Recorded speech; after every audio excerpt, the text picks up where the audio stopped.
সরকারি উন্নয়ন প্রকল্পের নাম শুনলেই মানুষ আশা করে উন্নত যোগাযোগ আর স্বস্তির জীবন, কিন্তু জামালপুরের একটি গ্রামে সেই আশাই এখন পরিণত হয়েছে দুর্ভোগে। কোটি টাকার সড়ক নির্মাণের ঘোষণা দিয়ে জাঁকজমকপূর্ণ উদ্বোধনের পর তুলে নেওয়া হয়েছে পুরনো রাস্তার সব ইট, অথচ বাস্তবে ছিল না কোনো সরকারি অনুমোদন কিংবা প্রকল্প। এখন কাদামাখা সেই সড়কেই চরম ভোগান্তি পোহাচ্ছেন এলাকাবাসী।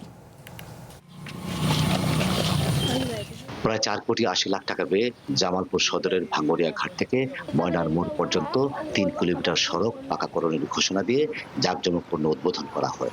এলাকাবাসীও ভেবেছিলেন দীর্ঘদিনের প্রত্যাশিত সড়কটি এবার সত্যি পাকা করা হবে।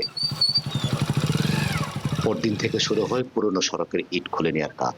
অল্প কয়েকদিনের মধ্যেই পুরো রাস্তার ইট তুলে অন্যত্র সরিয়ে নেওয়া হয়। এরপর আর শুরু হয়নি নতুন নির্মাণ কাজ।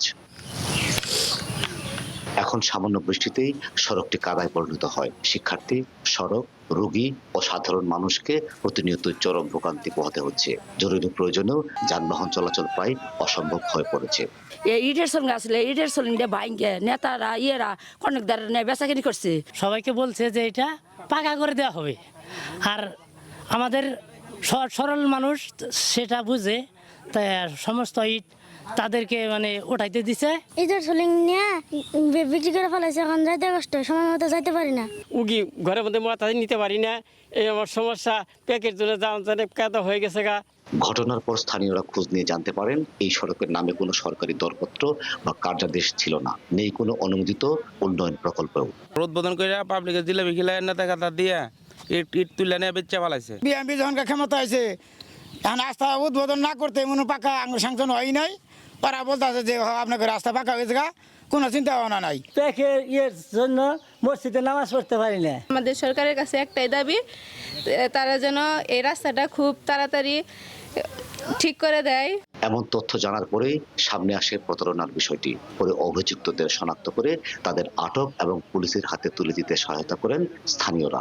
সাথে সাথেই সেখানে স্থানীয় জনগণকে উদ্বুদ্ধ করে আমরা তাদেরকে সেখানে আটক করি এবং তাদেরকে পুলিশ দিয়ে গ্রেপ্তার করিয়ে পরবর্তী সময়ে ইউনো মহোদয়ের নেতৃত্বে আমাদের সেই ইউনিয়ন পরিষদের সচিব মহোদয়কে বাদী করে মামলা করা হয়, তাদেরকে জেল হাজতে প্রেরণ করা হয়। ঘটনার পর নড়েচড়ে বসেন প্রশাসন। খোঁজ নিয়ে তারাও নিশ্চিত হয় ওই সড়কে এলজিডির কোনো অনুমোদিত উন্নয়ন প্রকল্প ছিল না। এদিকে সড়ক থেকে খুলে নেওয়া কিছু ইট উদ্ধার করে মামলার আলামত হিসেবে জব্দ করেছে পুলিশ।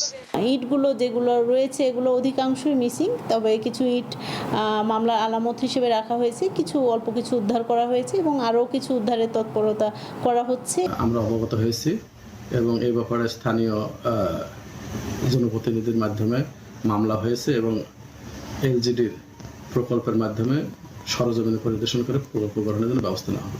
পুলিশ জানিয়েছে ভুয়া ঠিকাদার পরিচয় দিয়ে এই প্রতারণা করেছেন মামলার মূল আসামি আব্দুল মান্নান। গ্রেপ্তার হলেও বর্তমানে তিনি ও মামলার অন্য আসামিরা জামিনে রয়েছে, তবে তদন্ত এখনো চলছে। Tanvir Ahmed, one news, Jamalpur.